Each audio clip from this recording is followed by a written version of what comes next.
নমস্কার বন্ধুরা, অজানার পথের নতুন পর্বে আপনাদের সকলকে স্বাগত জানাই। বন্ধুরা, আজ আমি আপনাদের ভাগবত পুরাণ কথার চতুর্থ স্কন্ধের প্রথম, দ্বিতীয়, তৃতীয় ও চতুর্থ অধ্যায় পাঠ করে শোনাবো। তাই অবশ্যই ভিডিওটি স্কিপ না করে শেষ পর্যন্ত দেখতে থাকুন। নমস্কার বন্ধুরা, অজানার পথের নতুন পর্বে আপনাদের সকলকে স্বাগত জানাই। মৈত্রেয় বললেন, হে বিদুর, স্বয়ম্ভুব মনুর ভার্যা শতরূপার গর্ভে তিনটি কন্যার জন্ম হয়। তারা হলেন আকৃতি, দেবাহুতি এবং প্রসূতি। এছাড়াও তাদের দুই পুত্রের জন্ম হয়।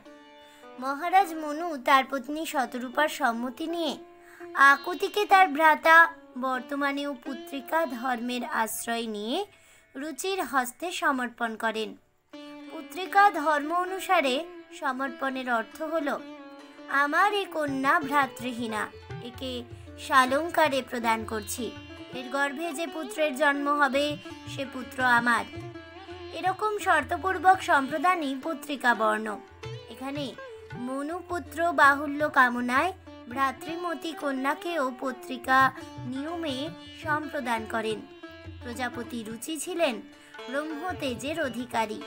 তিনি পরমেশ্বরের ধ্যানের মাধ্যমে এই শক্তির অধিকারী হয়েছিলেন। তিনি আকৃতির গর্ভে মিথুন অর্থাৎ একটি পুত্র এবং এক কন্যার জন্ম দেন। এই দুই স্ত্রী পুরুষের মধ্যে পুরুষটি হলেন সাক্ষাৎ বিষ্ণু। তিনি যজ্ঞমূর্তি ধারণ পূর্বক জন্মগ্রহণ করেছিলেন।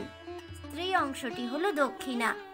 তিনি লক্ষ্মীর অংশরূপা বিষ্ণুর নিত্য শক্তি।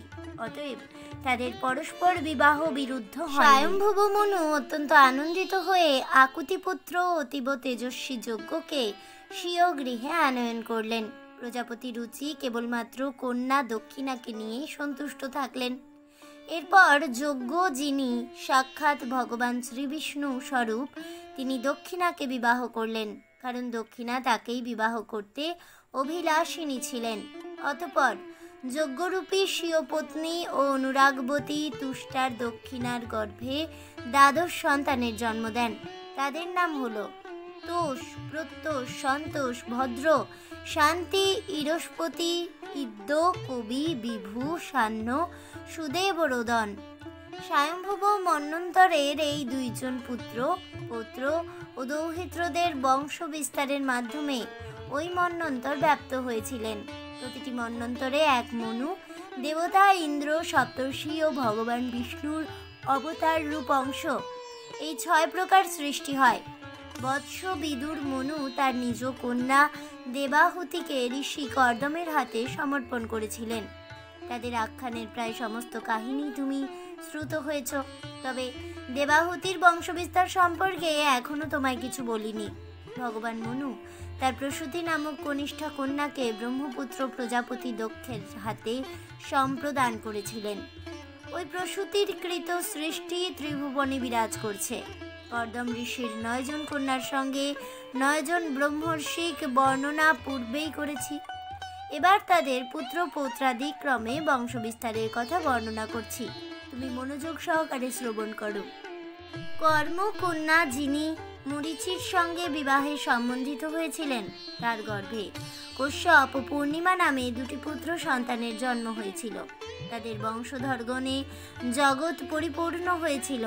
হে বিদুর, পূর্ণিমা বিরজ এবং বিশ্বগ নামে 2 পুত্র এবং দেবকুল্লা নামে একটি কন্যার জন্ম দিয়েছিলেন। এই দেবকুল্লাই জন্মান্তরে শ্রীহরির পদ প্রক্ষালন থেকে জগতে পুণ্য সলীলা গঙ্গা রূপে প্রবহমানা হয়েছিলেন। অত্রিমুনির পত্নী অনসূয়া বিষ্ণু, রুদ্র, ব্রহ্মার অংশভূত মহাযশস্বী ও তেজস্বী দত্ত, দুর্বাসা ও সোম নামক 3টি পুত্র প্রসব করেছিলেন।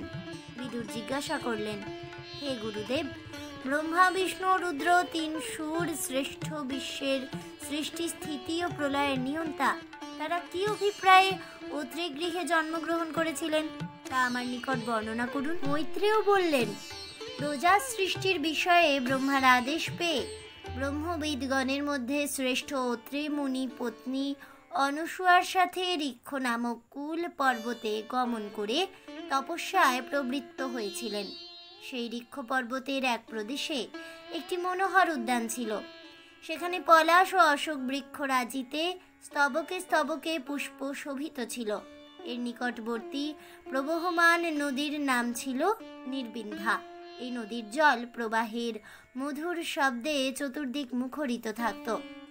মুনিবর অত্রি সেই উদ্যানে তপস্যায় রত ছিলেন। তিনি প্রাণায়াম দ্বারা মনকে সংযত করে মনে মনে উচ্চারণ করলেন, যিনি এই জগতের ঈশ্বর, সেই প্রভুর শরণ নিলাম। তিনি আমাকে আত্মতুল্য প্রজা দান করুন। এই চিন্তা মনে মনে করে শতবর্ষব্যাপী এক পদে দণ্ডায়মান হয়ে তপস্যা করলেন। এই সুদীর্ঘ সময়ের মধ্যে তার শীত, গ্রীষ্ম, বর্ষা প্রভৃতি দ্বন্দ্বজনিত দুঃখ অনুভূতি হয়নি। সে সময় তিনি শুধুমাত্র বায়ু সেবন করে জীবন ধারণ করতেন।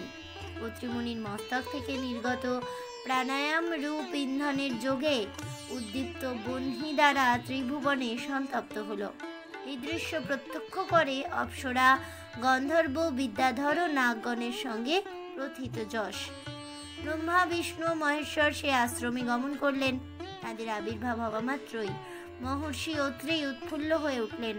তিনি পূর্বাবস্থায় অবস্থানরত হয়েই অর্থাৎ এক পদে দণ্ডায়মান অবস্থাতেই সেই শ্রেষ্ঠ দেবগণকে দর্শন করতে থাকলেন। মহাদেব ছিলেন বৃষপৃষ্ঠে আরোহণকারী, তার হস্তে ত্রিশূল বর্তমান ছিল। ব্রহ্মা ছিলেন হংসারূঢ়, তার হস্তে ধৃত কমণ্ডলু ও শ্রীমুখে প্রসন্ন দৃষ্টি। বিষ্ণু গরুড়ের স্কন্ধপদী আরোহণ পূর্বক আগমন করেছিলেন, তার হস্তে শোভিত ছিল সুদর্শন চক্র। এই দেবদ্রয়ীর প্রত্যেকের শ্রীমুখে ছিল করুণাপূর্ণ দৃষ্টি ও মৃদু হাসি। তখন অত্রি ভূমিতে প্রণিপাত করে পুষ্পাঞ্জলি দিলেন। দেবগণের সুতীব্র তেজে অত্রিমুনির নয়নদ্বয় মুদিত হল। তিনি মুদিত আঁখিতে তাদের প্রণাম করলেন। তাদের প্রতি একাগ্রভাবে মনঃসংযোগ করে কৃতাঞ্জলি পুটে সর্বলোক পূজিত দেবত্রয়কে মধুর অথচ গভীর অর্থদোতক বাক্য দ্বারা স্তব করতে লাগলেন। অত্রি বললেন, ব্রহ্মা, বিষ্ণু, মহেশ্বর, আমি আপনাদের প্রণাম জানাচ্ছি। আপনারা প্রতিকল্পে এই জগতের সৃষ্টি, স্থিতি ও প্রলয়ের নিয়ন্তা। মায়া গুণ বিভাগ পূর্বক আপনারা এই পবিত্র দেহ ধারণ করেছেন। আমি আপনাদের মধ্যে কাকে আহ্বান করেছিলাম তা আপনারা জ্ঞাত আছেন। আমি পুত্র লাভের নিমিত্তে বিবিধ পুজো প্রকারে একমাত্র দেবশ্রেষ্ঠ ভগবানকে চিত্তমধ্যে স্মরণ করেছিলাম। দেহধারীগণের মনেও অগোচর আপনারা ত্রয়ী এখানে কিসের নিমিত্ত আগমন করলেন? একজনের চিন্তায় তিনজনের আগমন, আমার হৃদয়ে পরম বিস্ময়ের উদ্রেক হয়েছে। এ বিষয়ে আপনাদের আগমনের কারণ বলুন।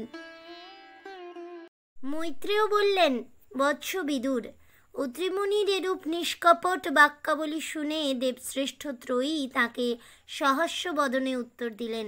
তারা বললেন, হে ব্রাহ্মণ, তোমার সংকল্প অতি সৎ। তোমার সংকল্প অনুসারে এই অভীষ্ট লাভ করবে, তার অন্যথা হবে না। তুমি যে এক জগদীশ্বরাক্ষ তত্ত্বের চিন্তা করছিলে, আমরা ত্রয়ী সেই এক তত্ত্ব। আমাদের পারস্পরিক ভেদ নেই।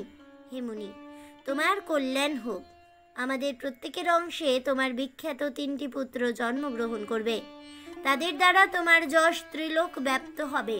এভাবেই মুনির অভীষ্ট বর তারা প্রদান করলেন। মুনিপত্নী অনুসূয়া তাদের ভক্তিভরেও বিবিধ উপাচারে পূজা করলেন। ঋষি দম্পতি দ্বারা সম্যকভাবে পূজিত হয়ে সুর ঈশ্বর ত্রয়ী সেখান থেকে প্রস্থান করলেন। অত্রির পত্নী অনুসূয়ার গর্ভে ব্রহ্মার অংশে সোম, বিষ্ণুর অংশে যোগ শাস্ত্রবেত্তা দত্ত ও শঙ্করের অংশে দুর্বাসা জন্মগ্রহণ করলেন। এবারে তোমরা ব্রহ্মার 3য় পুত্র অঙ্গিরা এবং কর্মকন্যার শ্রদ্ধার কথা শ্রবণ করো। অঙ্গিরার পত্নী শ্রদ্ধা 4টি কন্যা সন্তান প্রসব করেন। তারা শিনিবালী, কৃষ্ণপক্ষের চতুর্দশী অভিমানিনী অনুমতি, শুক্লপক্ষের চতুর্দশী অভিমানিনী কুহু, অমাবস্যা অভিমানিনী এবং রাকা হলেন পূর্ণমাসীর অভিমানিনী। 4 কন্যা ছাড়া তাদের আরও 2 পুত্র ছিল। তারা হলেন সাক্ষাৎ ভগবানের অবতার। সারচিস মন্বন্তরে তারা সাক্ষাৎ ভগবানের অবতার উতথ্য ও ব্রহ্মজ্ঞ বৃহস্পতি নামে বিখ্যাত ছিলেন। কর্দম কন্যা হবির্ভূ ও ঋষি পুলস্তের দাম্পত্যে অগস্ত্য নামে এক পুত্রের জন্ম হয়। এই অগস্ত্যই অন্য জন্মে জঠরাগ্নি রূপে প্রজাপতির পুলস্ত্যের আরও একটি পুত্র ছিল, তার নাম ছিল বিশ্রবা। তিনি তপস্বী হিসেবে খ্যাত ছিলেন। বিশ্রবার পত্নী ছিলেন ইলবিলা। তার গর্ভে জন্মগ্রহণ করেন যক্ষপতি কুবের। বিশ্রবার অপর পত্নীর নাম ছিল কেশিনী। তার ছিল 3টি পুত্র, তাদের নাম ছিল রাবণ, কুম্ভকর্ণ ও বিভীষণ। পুলহ ঋষির পত্নীর নাম ছিল গতি। তার 3 পুত্রের নাম ছিল কর্মশ্রেষ্ঠ, বরিয়ান ও সহিষ্ণু। প্রজাপতি ক্রতুর পত্নীর নাম ছিল ক্রিয়া। তিনি ব্রহ্মতেজে বলিয়ান, বালখিল্য নামে 60,000 ঋষির জন্ম দিয়েছিলেন। হে শত্রুনাশন বিদুর, বশিষ্ঠের এক পত্নী ঊর্জা গর্ভে চিত্রকেতু প্রভৃতি 7 জন পুত্রের জন্ম হয়। তারা পবিত্র চিত্ত সপ্তর্ষি নামে পরিচিত। তাদের নাম হলো চিত্রকেতু, সুরচি, বিরজা, মিত্র, উন্মন, বসুভুদ্যান এবং দুম্ন। এছাড়াও বশিষ্ঠের অপর একজন পত্নীর গর্ভে শক্তি প্রভৃতি পুত্রাদির জন্ম হয়। অথবা ঋষির পত্নীর নাম ছিল চিত্তি। তার গর্ভে দধিচি নামক এক পুত্র জন্মায়। তার আরও এক নাম ছিল অশ্বশিরা। তিনি তপস্যায় সিদ্ধ ছিলেন। এরপর আমার কাছ থেকে ভৃগুমুনির বংশবিস্তার শোনো।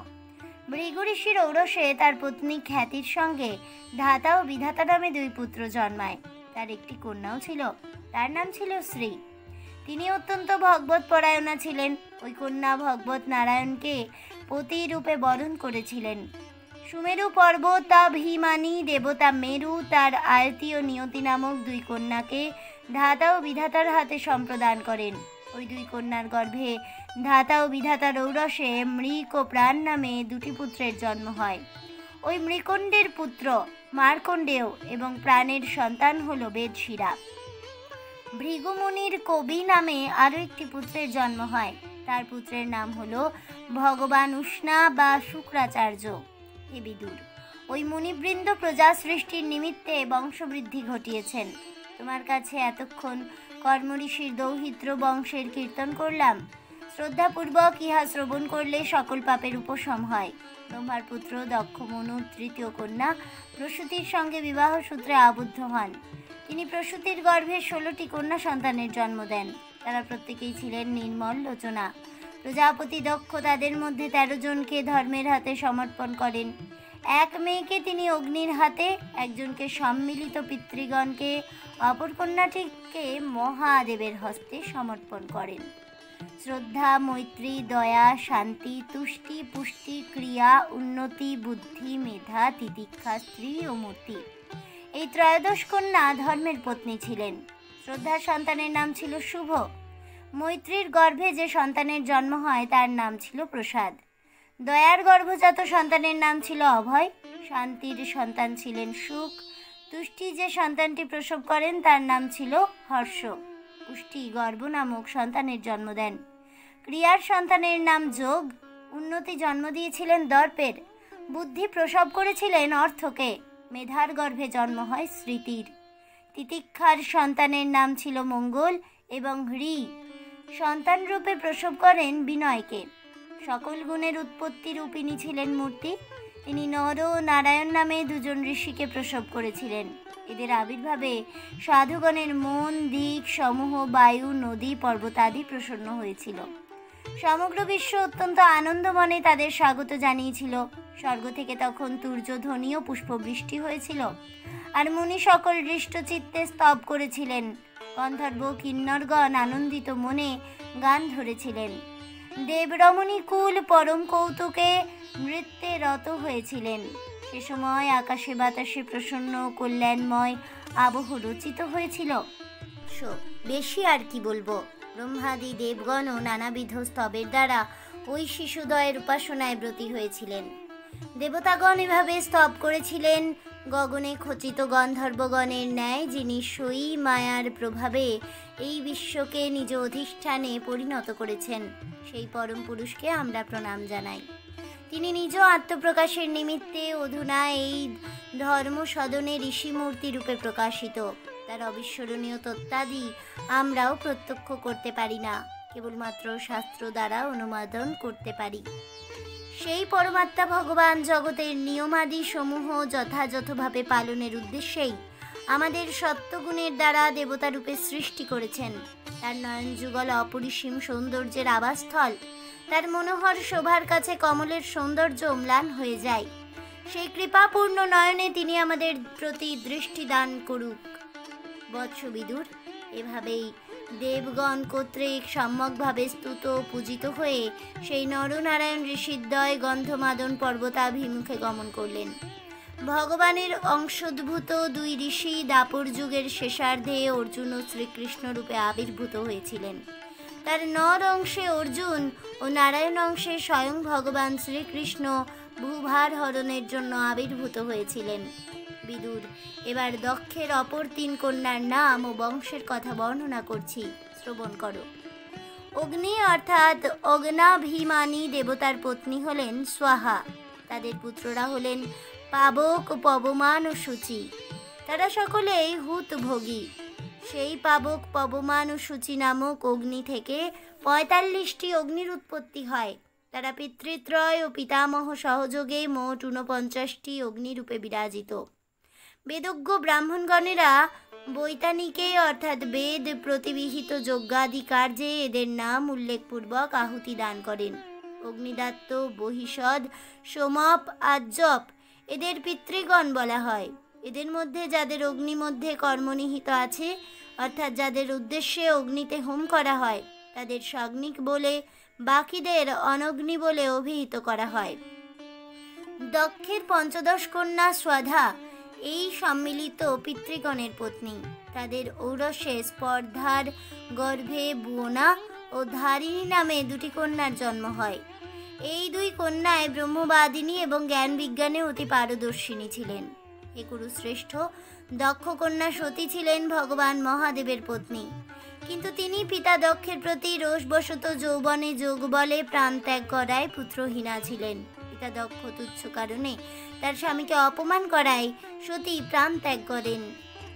বিদুর বললেন, হে মৈত্রেয়, দুহিতাদের প্রতি স্নেহশীল দক্ষ কেনই বা নিজ কন্যা সতী ও তার প্রতি মহাদেবের বিরুদ্ধাচরণ করেছিলেন?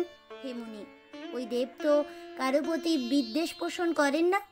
তার প্রতিও কারো কোনো ক্ষোভ থাকার কথা নয়, কারণ তিনি এই মহাজগতের গুরু, মহান দেবতা, আত্মাতেই তার রতি, তাই তার দেহ শান্তিময়। তবে প্রজাপতি দক্ষ কেন কন্যার প্রতি বিদ্বিষ্ট হয়েছিলেন? হে ব্রাহ্মণ, যে কারণে শ্বশুর ও জামাতার মধ্যে বিদ্বেষ জন্ম নিয়েছিল তার কারণ আমায় বলুন। এমনকি সেই বিদ্বেষের কারণের জন্য দক্ষ কন্যা সতীকে প্রাণ পর্যন্ত দিতে হলো। মৈত্রেয় বললেন, প্রথম কল্পে স্বয়ম্ভুব মনুর মন্বন্তরে বিশ্ব সৃষ্টিকারী মরীচি প্রভৃতিদের যজ্ঞে বশিষ্ঠ, নারদ প্রভৃতি ঋষিগণেরা সমবেত হয়েছিলেন। এছাড়াও নিজ নিজ অনুচরবর্গকে সঙ্গে নিয়ে দেবরাজ ইন্দ্র সহ সমস্ত দেবগণ, মুনিগণ ও অগ্নিরা উপস্থিত ছিলেন। প্রজাপতি দক্ষ সূর্যের ন্যায় উজ্জ্বল আলোক ও তেজরাশিতে দীপ্যমান হয়ে সভা মধ্যে প্রবিষ্ট হলেন। দক্ষের অঙ্গসভায় ওই মহৎসভা অন্ধকার শূন্য হয়। তাকে সভা মধ্যে উপনীত হতে দেখে ব্রহ্মা ও মহাদেব ভিন্ন সমস্ত সভাসদেরা নিজ নিজ আসন থেকে উঠে দাঁড়ালেন, কারণ দক্ষের উজ্জ্বল অঙ্গপ্রভার উদ্ভাস তাদের চিত্তকে আক্ষিপ্ত করেছিল। তারা যক্ষের যথার্থ সৎকার করার পর তিনি লোক গুরু ব্রহ্মাকে প্রণাম করে তার অনুমতিপূর্বক আসনে উপবিষ্ট হলেন। দক্ষের আসন গ্রহণের পূর্ব থেকেই ভগবান ভব নিজ আসনে উপবিষ্ট ছিলেন। দক্ষ বারংবার এ ব্যাপারে ভবের দৃষ্টি আকর্ষণের চেষ্টা করলেও মহাদেব যথাপূর্বক আসলে থেকে গাত্রোত্থান করে দক্ষকে সম্মান প্রদান করলেন না। দক্ষ এই অপমান সহ্য করতে না পেরে সভাস্থ দেবতা সহ সকলের উপস্থিতিতে ভবের উদ্দেশ্যে বিষেধাগার করতে উদ্যত হলেন। আমি অজ্ঞানতা বা বিদ্বেষ হেতু বলছি না, তবে এই শিব অতি লজ্জাহীন ও লোকপালদের যশ বিনাশকারী, কারণ তিনি এ অযাচিত ক্রিয়া পালন না করে সাধুগণের আচরণীয় পথকে কলুষিত করেছেন। একে একভাবে আমরা শিষ্য বলা যেতে পারে, কারণ এই মূঢ় ব্রাহ্মণ ও অগ্নি সাক্ষী রেখে আমার কন্যার পানি গ্রহণ করেছে। এই মর্কট লোচনের সঙ্গে দৈবক্রমে আমার কন্যার বিবাহ হয়েছে, সেহেতু আমাকে এর গাত্রোত্থান পূর্বক সম্মান প্রদর্শন কর্তব্য। কিন্তু এ তো সামান্য সম্মানজনক বাক্যেও আমায় শ্রদ্ধার্পণ করল না। শূদ্রকে বেদবিদ্যা দান করার ন্যায় অত্যন্ত অনিচ্ছা সত্ত্বেও আমি ব্রহ্মার আদেশে কন্যা সতীকে এই শিবের হাতে সম্প্রদান করেছি। এ অতি অপবিত্র, অভিমানী, ধর্ম মাহাত্ম্য ও ক্রিয়াকলাপ সম্পর্কে নেহাত অজ্ঞ এই ব্যক্তি বিকীর্ণ কেশে বস্ত্রহীন অবস্থায় শ্মশানে শ্মশানে ভয়ঙ্কর ভূত প্রেতেদের সঙ্গে ঘুরে বেড়ায়।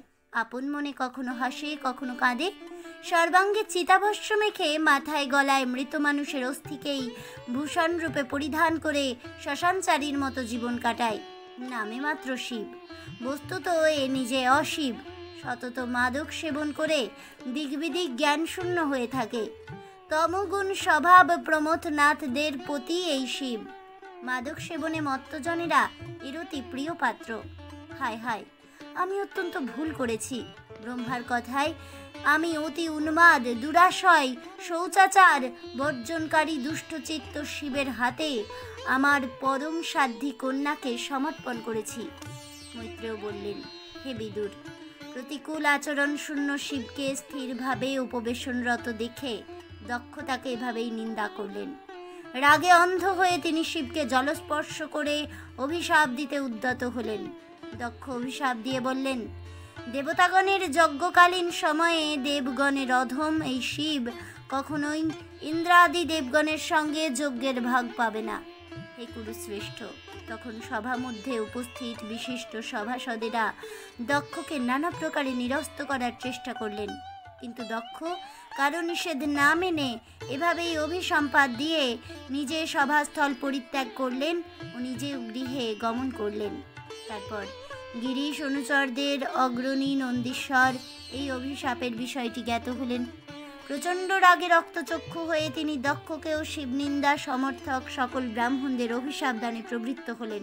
নন্দীশ্বর বললেন, অজ্ঞ ভেদস্পর্শী ব্যক্তি এই দক্ষ সশরীরকে শ্রেষ্ঠ জ্ঞানপূর্বক ভগবান ভবের বিরোধিতা করলেন। কখনোই তার পরমার্থ লাভ হবে না। ভগবান মহাদেব কারো প্রতি বিদ্বেষী মনোভাব পোষণ করেন না। তাই যারা তার প্রতি দ্রোহপূর্ণ আচরণ করবে তারা পরমার্থ থেকে পরিভ্রষ্ট হবে। সেই অজ্ঞ ব্যক্তি বেদের অর্থবাদে ভুল ধারণার বশবর্তী হয়ে ক্ষুদ্রাতি ক্ষুদ্র সুখের প্রত্যাশায় জটিল ধর্মই গার্হস্থ ব্যাপারে অনুরক্ত হয়ে কর্মকাণ্ড বিস্তারে ব্যাপ্ত হোক। এই দক্ষ দেহাভিমান বশত আত্মার প্রকৃত তত্ত্ব বিস্মৃত হয়েছে। তাই এই ব্যক্তি নারী কামী হোক, শীঘ্রই এর মুখ ছাগলের মতো হোক। এই দক্ষ কর্মময়ী অবিদ্যাকে তত্ত্ববিদ্যা বলে মনে করেছে। অতএব এ প্রকৃতই ছাগ। যে সকল ব্যক্তি শিবনিন্দাকারী দক্ষের আচরণ সমর্থন করেছে তারা বারে বারে এ সংসারে পতিত হয়ে জন্ম মরণাদি দুঃখ ভোগ করুক। বেদ বর্ণিত কর্মকাণ্ড সকল বহুল পুষ্পলতার মতো আপাতভাবে অতি মনোহরা, কিন্তু ওই শ্রুতিবাক্যের মনোক্ষোভ উৎপাদক নানা রকম প্ররোচনা দ্বারা শিব বিদ্বেষীরা বিবেক জ্ঞান শূন্য হোক। তারা কোনো রকম বিচার বিবেচনা না করে সর্বভোজী হোক। জীবিকা নির্বাহের জন্য তারা বিদ্যাভ্যাস, তপস্যা ও ব্রত আচরণ করুক। তারা বিত্ত, দেহ, ইন্দ্রিয়াদির সুখে আসক্ত হোক। যাচক রূপে তারা এই পৃথিবীতে বিচরণ করুক। ব্রাহ্মণকুলের প্রতি নন্দীশ্বরের এরূপ অভিসম্পাত শুনে ক্রুদ্ধ হয়ে উঠলেন মহর্ষি ভৃগু। তিনি ব্রহ্মদণ্ডরূপ দূরত্বের প্রতি শাপ দিতে উদ্যত হলেন। ভৃগু বললেন, যারা শিবের ব্রত পালন করবে বা তার অনুগমন করবে তারা সৎ শাস্ত্রের প্রতি কুলচারী হয়ে পাষণ্ডী রূপে পরিচিত হবে। ওই মূঢ় বুদ্ধি শিব ভক্তেরা শৌচ আচার করবে না। তারা জটাভস্য অস্থি সকল ধারণ করবে। শিব দীক্ষায় দীক্ষিত হয়ে সেখানে গৌরী, পৈষ্ঠী ও মাধ্যিসুরা অর্থাৎ তালাদি জাত মধ্য পরম সমাদারে গৃহীত হবে। অহো ব্রাহ্মণগণ, তোমরা শাস্ত্রের মর্যাদাপূর্ণ ও বর্ণাশ্রমের আচরণ বিশিষ্ট পুরুষদের ধারণকারী বেদাদি ও বেদ প্রবর্তক ব্রাহ্মণগণের নিন্দায় রত হয়েছ। তাই তোমাদের পাষণ্ডাশ্রিত বললাম। প্রাচীন ঋষিগণ এই বেদকে অবলম্বন করেছেন। স্বয়ং ভগবান এই বেদের মূল স্বরূপ। সেই বেদ সর্বলোকের চিরন্তন ও কল্যাণময় পথ। সাধুগণের পরম পবিত্র চিরন্তন পন্থাস্বরূপ সেই বেদকে তোমরা নিন্দা করছ। যে ধর্মে তোমাদের তামস ভূতপতির আধিপত্য আছে সেই পাষণ্ড ধর্মে তোমরা দীক্ষিত হও। মৈত্রেয় বললেন, মহর্ষি ভৃগু এরূপ অভিসম্পাদ দানে প্রবৃত্ত হলে ভগবান মহাদেব একটু যেন বিমনা হয়ে সে স্থান ত্যাগ করলেন। তিনি ভাবলেন, এভাবে পরস্পর অভিশাপ পর্ব চলতে থাকলে তা উভয়ের পক্ষেই ক্ষতিকর। এই কারণেই তিনি নিজ অনুচরদের নিয়ে সেখান থেকে গমনোদ্যত হলেন। বৎসবিদুর তারপরে বিশ্বস্রষ্টাগণ সহস্র বৎসর ব্যাপী যজ্ঞানুষ্ঠান সম্পাদন করলেন। এই যজ্ঞের মাধ্যমে ভগবান বিষ্ণুর উপাসনা করা হয়। তারপর তারা গঙ্গা যমুনার সঙ্গম স্থল প্রয়াগে স্নান করে পবিত্র নির্মল হৃদয়ে স্বীয় গৃহে গমন করলেন। যজ্ঞ সমাপন অন্তে এই স্নানকে বলা হয় অব্যর্থ। এর ফলে দেহ মন নির্মল ও শুচি হয়। মৈত্রেয় বললেন, এভাবেই পারস্পরিক বিদ্বেষরত হয়ে শ্বশুর ও জামাতা অর্থাৎ দক্ষ শিব বহুকাল কাটালেন। পরমেষ্ঠী ব্রহ্মা ইতিমধ্যে দক্ষকে সকল প্রজাপতির অধিপতি হিসেবে নির্বাচন করলেন। তখন দক্ষ মনে মনে অতি আনন্দিত গর্বিত বোধ করলেন। দর্পিত দক্ষ এবারে শিব ও তৎপক্ষীয় ব্রহ্মিষ্ঠদের অপমান করে বাজপেয় যজ্ঞের সমাপন করে বৃহস্পতি নামক উৎকৃষ্ট যজ্ঞের সূচনা করলেন। দক্ষের আর সেই যজ্ঞে সকল ব্রহ্মর্ষি দেবর্ষি পিতৃ দেবগণ পূজিত হলেন। তৎসঙ্গে তদীয় পত্নীরাও যজ্ঞে আমন্ত্রিত ছিলেন। আকাশপথে উঠতে পাখিরা এই যজ্ঞ বিষয়ে আলাপচারিতা করতে লাগলো। দক্ষ কন্যা সতী তাদের মুখে নিজ পিতার এই বিপুল যজ্ঞোৎসবের কথা শুনলেন। তিনি আরো দেখতে পেলেন চতুর্দিক থেকে গন্ধর্ব কন্যাদের নিজ নিজ পতির সমভিব্যবহারে বিমানে আরোহণপূর্বক যজ্ঞস্থলে গমন করেছে। তাদের কণ্ঠে পদক শোভিত, পরিধানে সুবস্ত্র, তারা শোভন রূপে সজ্জিত। এসব দেখে সতীরও ওই যজ্ঞোৎসবে যাওয়ার ইচ্ছে জাগল। তিনি নিজ পতি ভূতনাথকে সম্বোধন করে বললেন, হে নাথ, আপনার শ্বশুর ও আমার পিতা প্রজাপতি দক্ষের যজ্ঞোৎসব সম্প্রতি শুরু হয়েছে, তা এখনো চলছে। কারণ ওই যে দেখুন, দেবগণ সেথায় গমন করছেন। আপনার যদি ইচ্ছা বা অনুমতি হয় তবে চলুন, আমরাও সেখানে গমন করি। নিশ্চয়ই সেখানে আমার ভগিনীরাও এতক্ষণ এসে উপস্থিত হয়েছেন, তাদের পতিরাও নিশ্চয়ই উপস্থিত হয়েছেন। আমিও সেখানে উপস্থিত হতে ইচ্ছুক। তৎসঙ্গে মাতা পিতার প্রদত্ত অলঙ্কারাদি গ্রহণের ইচ্ছাও আমার হয়েছে। সেখানে আমি উপস্থিত হলে ভ্রাতৃ সহ ভগিনীদের এবং আমার স্নেহময়ী মাতার দর্শন পাব। হে প্রভু, ভগিনীদের তাদের দর্শনের জন্য বহুদিন আমার মন অত্যন্ত ব্যাকুল হয়ে রয়েছে। হে মৃহ, সর্বসুখদাতা মহর্ষিগণ কর্তৃক প্রবর্তিত পিতৃযজ্ঞে যে ধ্বজা উত্থিত হয়ে থাকবে তাও দেখার সুযোগ হবে। হে অজ, ত্রিগুণা স্বরূপা, এই জগৎ সংসার আপনার নিজ মায়ের দ্বারা প্রকাশিত। জানি আপনার কাছে কিছুই বিস্ময়কর নয়, তবু আমি তো যোশিত, আমি স্বভাবতই কৌতূহল প্রবণ। আমি আপনার তত্ত্ব সম্পর্কেও জ্ঞাত নই, সুতরাং আমি জন্মভূমি দর্শন করার জন্য অতিশয় ব্যাকুল হয়েছি। হে প্রভু, আপনি তো জন্মাদি রহিত, আত্মীয় বন্ধু বিচ্ছেদ যন্ত্রণা আপনি তো বুঝতে পারবেন না। দেখুন, পিতা দক্ষের সঙ্গে সম্বন্ধহীন যোশীগণ অলঙ্কারে সজ্জিত হয়ে নিজ নিজ পতির সঙ্গে আমার পিতৃগৃহে গমন করেছেন। দেখুন, তাদের কলহংসতুল্য পাণ্ডুবর্ণ গতিশীল বিমান শ্রেণীতে আকাশ কেমন সুশোভিত। হে নীলকণ্ঠ, আপনি তো অপরের প্রতি অনুগ্রহবশত বিষভক্ষণ করেছেন, তাহলে পিতৃগৃহে গমনের জন্য আমাকে দয়া করে অনুমতি দিন প্রভু। হে সুরশ্রেষ্ঠ, পিতার গৃহে উৎসবের সংবাদে কন্যার মন কি বিচলিত হয় না? যদি বলেন বিনা নিমন্ত্রণে যাওয়া সমুচিত নয়, তাহলে বলি, প্রভু, বন্ধুজন পতি শ্বশুরাদি গুরুজন ও জন্মদাতা পিতার গৃহে বিনা আমন্ত্রণেও যাওয়া যায়। হে দেব, আমার প্রতি দয়া করুন, আপনি তো দয়াশীল, আমার এই অভিলাষ পূর্ণ করুন দেব। পরম জ্ঞানের অধিকারী হয়েও যখন আমাকে নিজ অর্ধাঙ্গিনী হিসেবে স্বীকার করেছেন, আমার এই প্রার্থনা মঞ্জুর করুন প্রভু। মৈত্রেয় বললেন, ভগবান গিরিশ প্রিয়তমা পত্নীর এই আকুল প্রার্থনা শুনে মৃদু হাস্য করলেন। তার পিতা দক্ষ সমস্ত অভ্যাগত ঋষি মুনি দেবাদিগণের সম্মুখে শিবের প্রতি যে মর্মবিদারক তীব্র কটু বাক্য প্রয়োগ করেছিলেন তা তিনি সতীকে মনে করিয়ে দিলেন।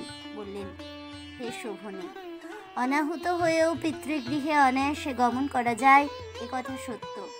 তবে সেই বন্ধুবর্গ যদি দেহাদিদে প্রবল অভিমানী ও ক্রোধের ফলে বৃথা দোষ দৃষ্টি সম্পন্ন না হয়।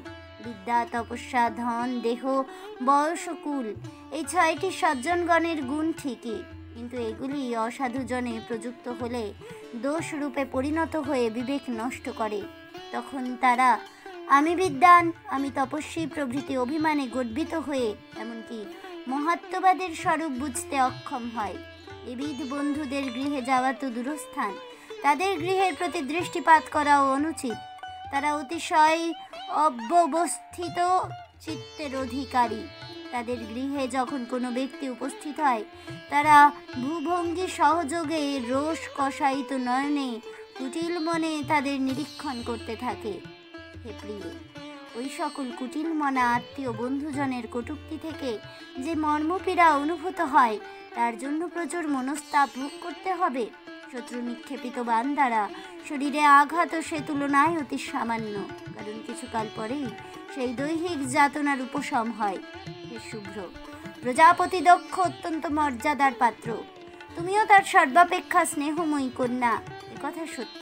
তবু জানিয়ে রাখি, যেহেতু তুমি আমার পত্নী, সে কারণেই তুমি পিতার সমাদর পাবে না, কারণ ব্রহ্মাকে আমার সঙ্গে সম্পর্কযুক্ত হওয়ার কারণে পরিতাপ ভোগ করতে হয়েছে।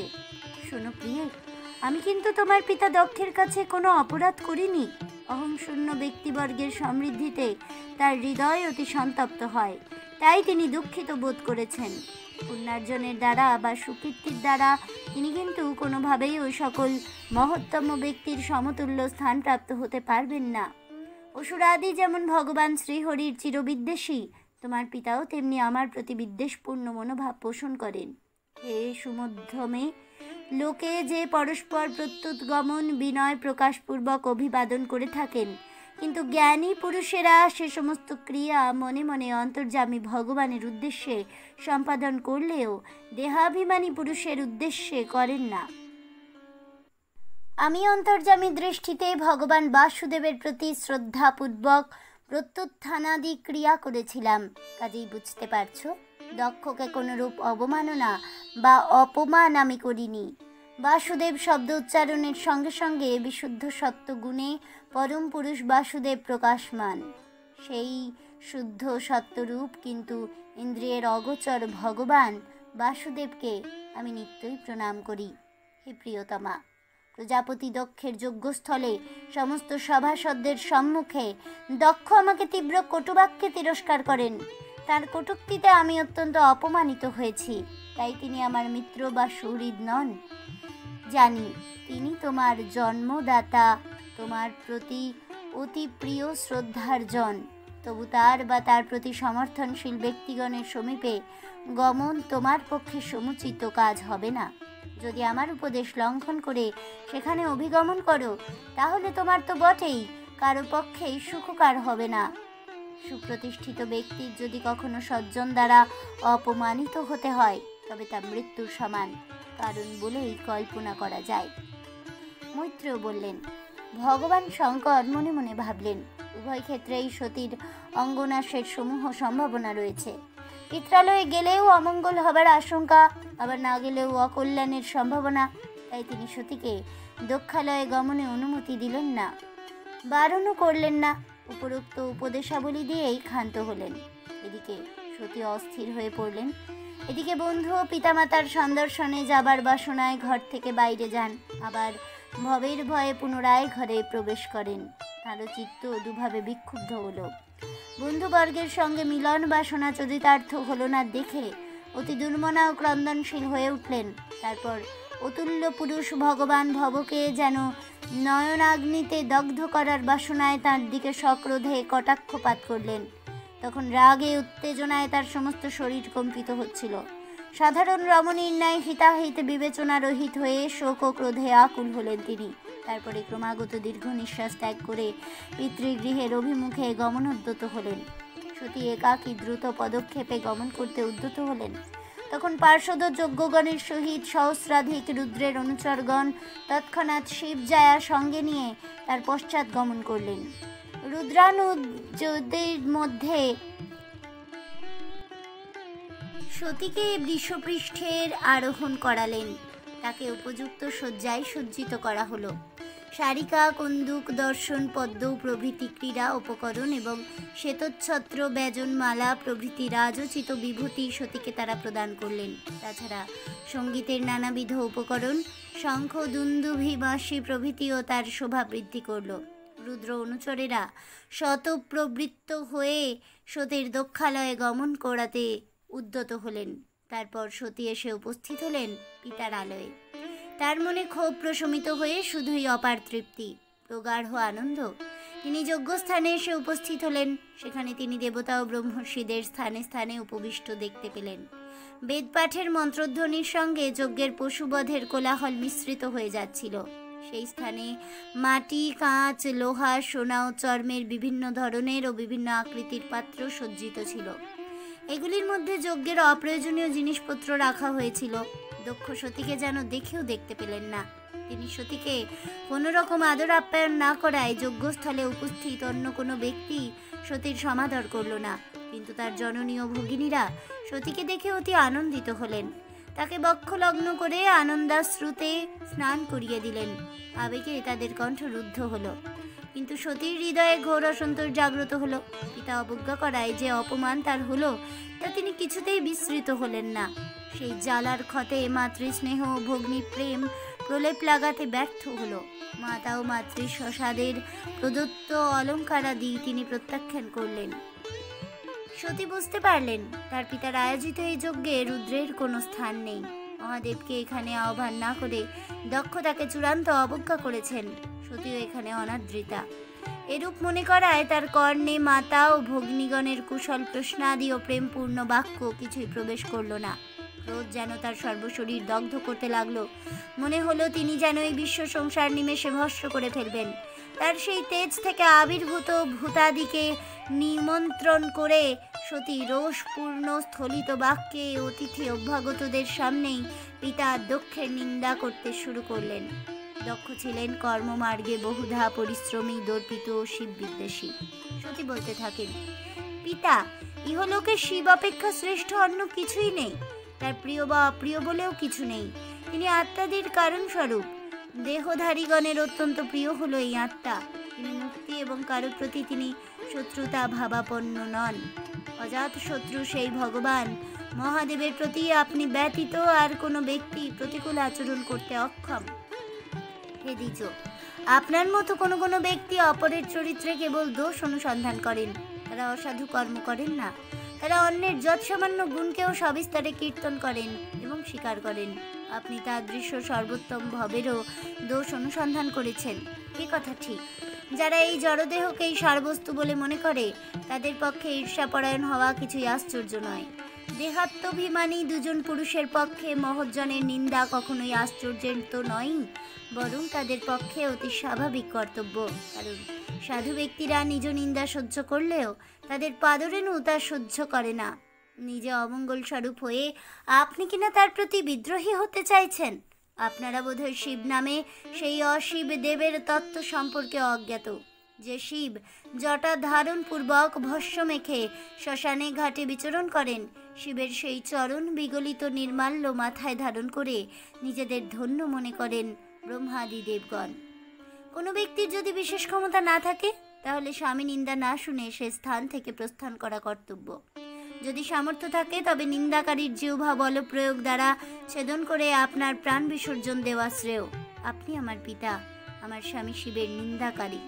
মোহবশত কোনো নিষিদ্ধ দ্রব্য ভক্ষণের একমাত্র প্রায়শ্চিত্ত তা বহন করে দেওয়া। আপনার থেকে উৎপন্ন এই দেহ আমি ধারণ করব না, আমি প্রাণ বিসর্জন দেব। যিনি আত্মাতেই রমমান ও সম্যকভাবে বিরক্ত, তার বুদ্ধি কখনো বেদ প্রবর্তিত বিধিনিষেধের অনুগামী হয় না। দেব ও মনুষ্য উভয়ের গতি পৃথক। দেবতাদের আকাশে গতি, মনুষ্যকুলের গতি পৃথিবীতে।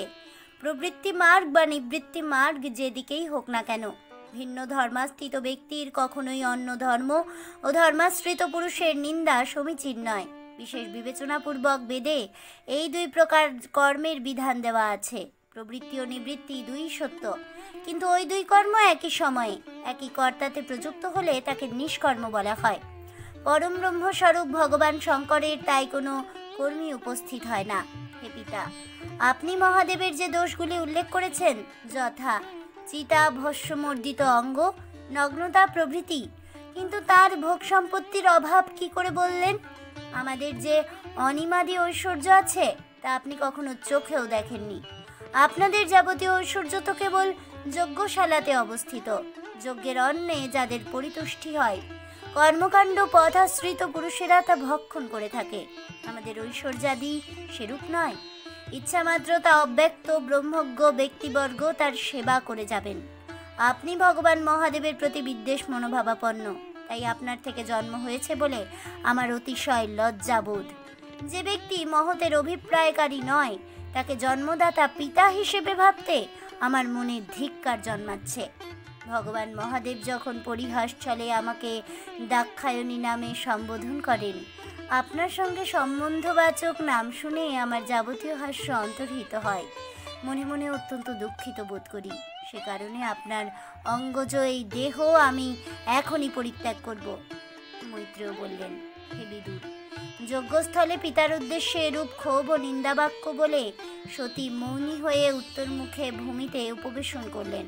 তারপরে পীতবস্ত্রে নিজ দেহ আবৃত করে আচমন করলেন। তারপর নয়ন মুদ্রিত করে যোগপথ অবলম্বন করলেন। অনিন্দনীয় চরিত্রের অধিকারিণী সতী সুস্থিত হয়ে ঊর্ধ্বাঙ্গে বৃত্তিযুক্ত প্রাণ ও আপন বায়ুকে নাভিচক্রের সমান বা একরূপ করলেন। তারপর সেই নাভিচক্র থেকে উদ্যান বায়ুকে উত্তোলন করে বুদ্ধির সঙ্গে হৃদয়ে অনাহত চক্রে স্থাপন করলেন। এবার হৃদয়স্থ সেই বায়ুকে কণ্ঠনালী দ্বারা ক্রমশ ভ্রু যুগলের মধ্যে দিয়ে নিয়ে এলেন।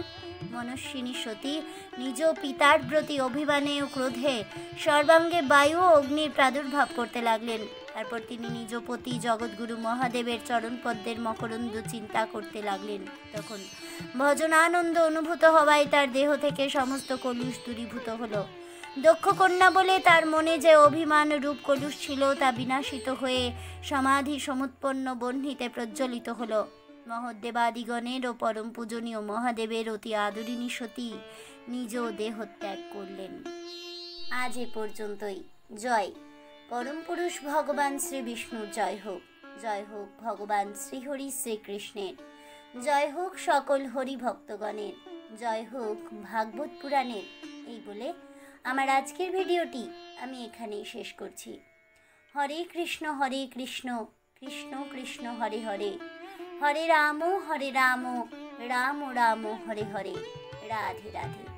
তাহলে বন্ধুরা, ভাগবত পুরাণ কথার চতুর্থ স্কন্দের প্রথম, দ্বিতীয়, তৃতীয় অধ্যায় শুনে আপনাদের কেমন লাগলো অবশ্যই আমাকে কমেন্টে জানাবেন। ভিডিওটি ভালো লেগে থাকলে লাইক শেয়ার করতে ভুলবেন না। আমার চ্যানেলের নতুন বন্ধু হয়ে থাকলে চ্যানেলটিকে সাবস্ক্রাইব করে দেবেন। পাশে থাকা বেল বাটনটি প্রেস করে রাখবেন নতুন ভিডিওর নোটিফিকেশন পাওয়ার জন্য। ফিরে আসছি ভাগবত পুরাণ কথার চতুর্থ স্কন্দের পরবর্তী অধ্যায়গুলি নিয়ে। ততক্ষণ সবাই ভালো থাকুন, সুস্থ থাকুন, আর অবশ্যই সঙ্গে থাকুন আর দেখতে থাকুন অজানার পথে।